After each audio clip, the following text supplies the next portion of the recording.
আমার মাগো, আমি বাবার বউতে টাকা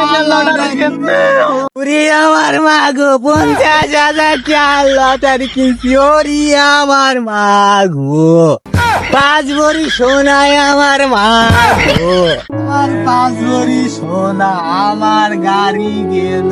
বাকি তোরা কান্দো কি হয়েছে তোকে? ওরে তোরা কান্নাকাটি করে হয়েছে কি তোকে? ওরে আমার মাগো, কি মায় মরে গেছে? আরে না মাগো রে, কি হয়েছে কান্দো কা? কি হয়েছে, কেউ মারছে তোকে? আরে না কবি তো আমার দ্বারা কি হয়েছে তোরা? তোকে ক আমার দ্বারা ক কি হয়েছে কি ক ভাই। ভাই আমি আমার বাপের পকেটে টাকা চুরি করে লটারি গেছি। আরে আল্লাহ, ও ভাই আমি চাস রে ভাই চাস।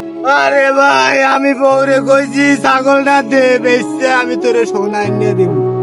5 ভরি সোনা ভাই পাইলাম না, বউ ঘরে উঠতে দেয় না। আমার মা গো, 5 ভরি সোনা পাইনি ভাই, এখন বউ ঘরে উঠতে দেয় না। আরে লোভ, তোকে একটা কথা কই আছে, লোভ খুব খারাপ জিনিস। লোভে পড়িয়া এই যে তোরা আজকে নিঃস্ব হয়ে গেলি, এই যে তুই তোর ছাগল বেচছে, তুই আজকে 5 ভরি স্বর্ণের লোভে তুই আজকে মনে করো তুই এই এত টাকা খরচ করলি, পাইছস কিছু? আর তুই যে বাপের টাকা চুরি করে যে লটারি কিনিয়া এই যে এই কাজগুলো করলি, এই যে অকারণ গুলো করলি, পাইছস কিছু? এই লোভ মানুষের জীবনটা শেষ করে দেয়।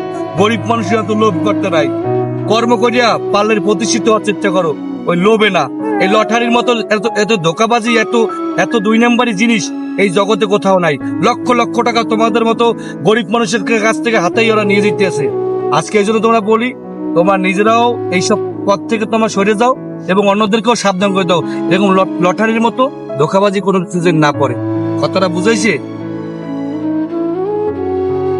এখন থেকে তোমরা ওয়াদা করো আজকে থেকে যার কোনোদিন এইসব এই পথে আর যাবা না, আর অন্যদেরকেও কোনোদিন সাহায্য করো, পারলে পরামর্শ দিয়ে বুঝাবা। আচ্ছা ভাই, আপনার সামনে ওয়াদা করলাম আমরা কোনো সময় এইসব কিনবো না।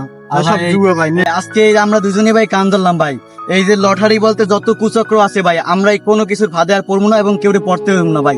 আজকে থেকে আমরা ভালো হয়ে যাম ভাই। সবাই এই থেকে সাবধান হয়ে যান আর কেউ কুচক্রে পড়েন না।